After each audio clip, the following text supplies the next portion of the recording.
ஆண்டவராகிய இயேசு கிறிஸ்துவின் நாமத்தினாலே இந்த அனுதின கண்மலைத்த நிகழ்ச்சியில் வெள்ளிக்கிழமை காலையில் உங்களை சந்திப்பதில் மிகுந்த சந்தோஷம்.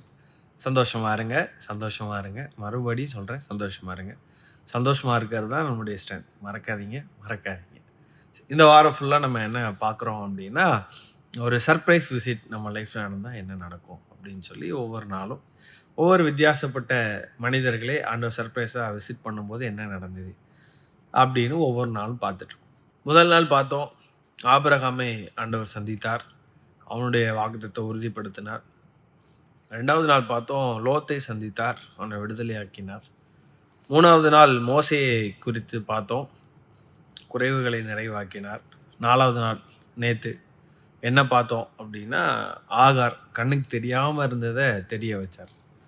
இன்னைக்கு வெள்ளிக்கிழமை காலையில் நம்ம என்ன பார்க்க போகிறோம் அப்படின்னா, இன்னொருத்தருடைய லைஃப்பில் சர்ப்ரைஸாக ஆண்டவர் வந்தார். எத்தனை வருஷம் கழித்து வந்தார் அப்படின்னா, ஆஃப்டர் 38 இயர்ஸ், 38 வருஷமா. இதுலேயே உங்களுக்கு தெரிஞ்சிருக்கும் யாருன்னு. 38 வருஷமாக பெரும்பாடு உள்ள மனுஷன் இல்லையா? பெதஸ்தா குளத்தண்ணையில் படுத்து கிடந்தான். அவனுக்கு உதவி செய்கிறதுக்கு ஆளே கிடையாது. படுத்து இருந்தான். அவனுக்கு யாராவது உதவி செய்வாங்க அப்படின்னா, குளம் கலக்கப்படும் போது யாரும் உதவி செய்யாமல் யாருக்கடா கிடச்சதுடா சான்ஸுன்ற மாதிரி முன்னாடி போய் விழுந்துருவாங்க. ஸோ இவனுக்கு ஹெல்ப் பண்ணுறதுக்கு ஆளுங்க இல்லை.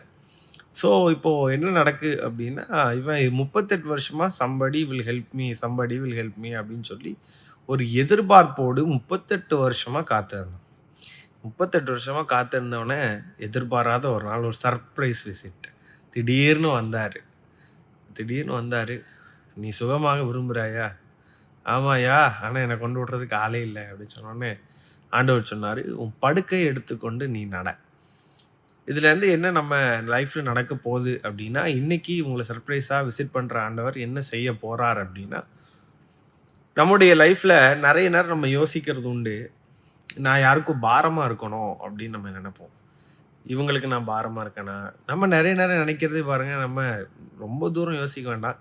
கணவன் மனைவிக்குள்ளே பாருங்கள், நான் கணவனுக்கு பாரமாக இருக்கணும், இல்லை நான் மனைவிக்கு பாரமாக இருக்கணும். பிள்ளைங்க யோசிப்பாங்க, எங்கள் அப்பா அம்மாவுக்கு நான் பாரமாக இருக்கணும். அப்படியெல்லாம் ஏதாவது ஒரு யோசிச்சுட்டே இருப்போம். சரியான வேலை இல்லாதனால, சரியான ஆசீர்வாதம் இல்லாதனால, இப்படி நிறைய காரியம் நான் யாருக்கோ பாரமாக இருக்கேனா, நிறைய பேர் கேட்டால் இந்த பூமிக்கே பாரமாக இருக்கேன் அப்படிம்பாங்க. ஸோ நிறைய விஷயம் நம்ம என்ன நினச்சிட்டு இருக்கோம்னா, நம்ம நிறைய பேர் நம்மளை தாங்குற நிலைமையில நம்ம இருக்கோம். நம்ம சரியாக ஆசீர்வதிக்கப்படாதனால, இன்னும் சரியான ஒரு நிலைமைக்குள்ளே நம்ம வராதனால நம்ம என்ன நினைக்கிறோன்னா, யாரோ ஒருத்தங்க தாங்குற நிலைமையில நான் இருக்கேன் அப்படின்னு. இன்றைக்கி உங்களை சர்ப்ரைஸாக விசிட் பண்ண வந்திருக்காரு பார்த்தீங்களா? மற்றவங்க உங்களை தாங்கிறதுக்கு கிடையாது, நீங்கள் மற்றவங்கள தாங்கும்படி. இவ்வளோ நாள் உங்களை ஒரு படுக்கை தாங்கிட்டு இருந்தது பார்த்தீங்களா? அந்த படுக்கையை எடுத்துக்கொண்டு நீங்கள் நடக்க போகிறீங்க. இந்த சர்ப்ரைஸ் விசிட்டில் உங்களுடைய வாழ்க்கையில் ஆண்டவர் செய்ய போகிற காரியம் என்னென்னா, உங்களை பயங்கரமாக ஆசீர்வதிக்க போகிறார், பயங்கரமாக உயர்த்த போகிறார். ஆனால் படுக்கையை எடுத்துகிட்டு போக மறந்துடாதீங்க. உங்களை தாங்கினவங்கள நீங்கள் தாங்கணும். உங்களை உங்கள் உயர்வுக்கு உதவியாக இருந்தவங்கள நீங்கள் தூக்கிட்டு போங்க.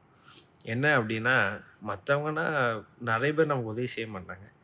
நான் சொல்கிறேனே, நம்ம இன்னும் ஆசீர்வதிக்கப்படணும்னா, இன்றைக்கி சர்ப்ரைஸ் விசிட்டாக நம்மளை ஆசீர்வதிச்சிருவார்.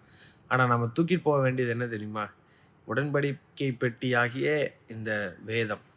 நமக்கு உதவி செஞ்ச ஆண்டவரை சுமந்துட்டு போங்க. நாம் தூக்கி சுமக்க வேண்டியது ஒன்று இருக்குது. அதான் ஆண்டவர் சொன்னார், என்னுடைய பாரம் ரொம்ப பாரம் லகுவானதை நான் தரேன்.